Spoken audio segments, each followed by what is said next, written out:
ohun tó bá mọ̀ ló mọ̀, ohun tí o bá ti mọ̀ o mọ̀ náà ni, kò sí nǹkan tó fẹ́ fi o mọ̀ ni.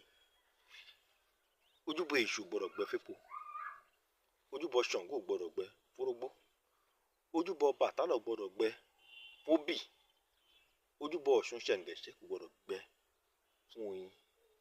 Happy New Year once again. Èmi jẹ́ ìfẹ́ ṣọdún Ọ̀ṣun tèmi ni o. Máa fi Ọ̀ṣun máa fi ṣí New Year ni. Máa fi ṣí bẹ́ẹ̀ ni ṣí Pepsi àbẹ́ ni ṣí minerals. Mo ṣe ìfẹ́ ṣọdún Ọ̀ṣun tèmi ni. Tí n bá sọ fún yín pé initiation tẹ̀ ń ṣe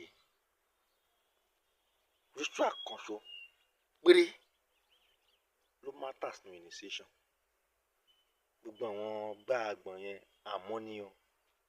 They are just accessories. But then that is a story for another day. Ohun tó bá ti mọ̀ o mọ̀ ni. Orúkọ mi ò yí padà. Èmi Lájẹ́ ńlá ọmọ